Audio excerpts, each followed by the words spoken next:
Good day, folks, and welcome to another edition of Lumberjack Logic. I'm your host, Neil Johnson, with a great story here taking place out in California. It's the kind of story I love because it shows the absolute hypocrisy of the left and some great wins coming in. So Gaetz and Green, that's right, Marjorie Taylor Greene and Matt Gaetz are given the green light to sue California cities that canceled their rallies. The story is crazy. The cities canceled the rallies. The governance of these cities canceled political rallies.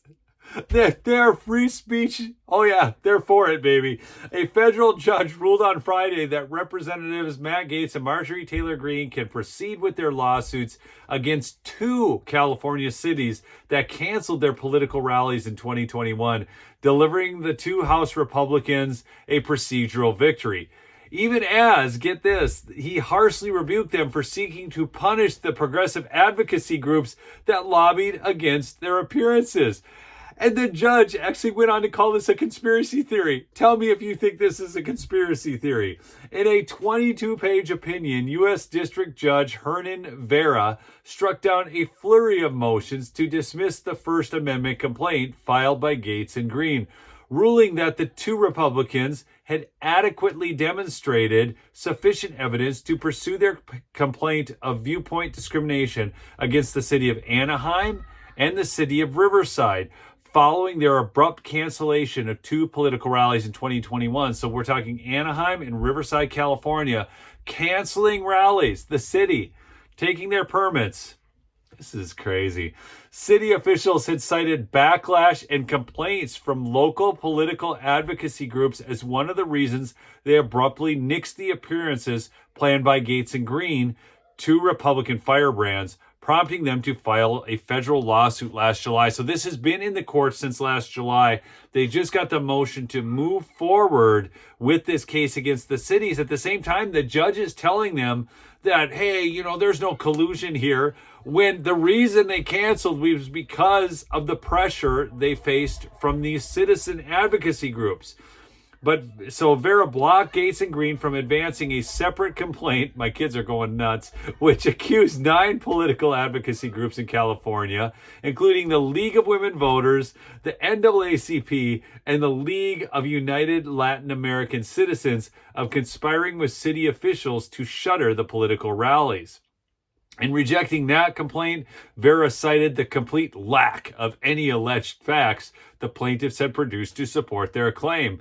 No, because it's perfectly normal for cities to go, oh my gosh, these advocacy groups are complaining, we got to shut it down. Do you not think that some of these people in the city are in cahoots with the advocacy group people? Anyways, they probably didn't bring enough evidence forward.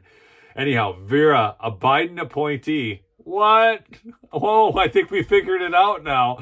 Also upbraided Gaetz and Green for the conspiracy complaint, which he said is utterly devoid of any specific plausibility alleging such an agreement, and is both legally and literally a conspiracy theory that relies purely on conjecture.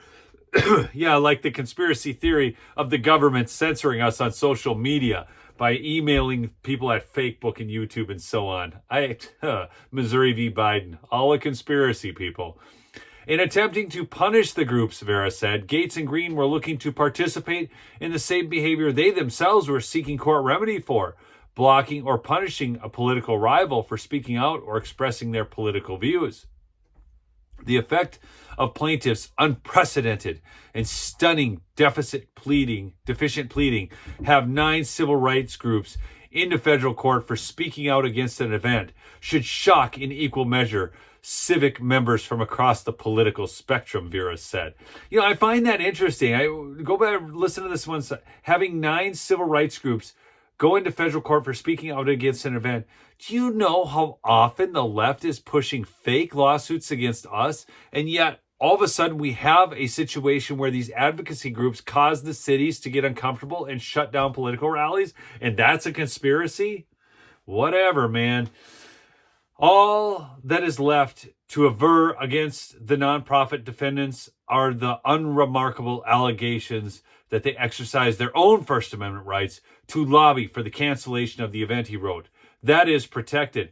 Is it? So that's the thing now. Advocacy groups can just tell cities to shut down rallies. It's nuts, but it is a win, people, that this case is moving forward and that the cities of Anaheim and Riverside may have to face some consequences for their egregious behavior, shutting down rallies of dissenting political opinion. Anyways, we'll see you on the next episode. And remember, subscribe if you're new. Peace out.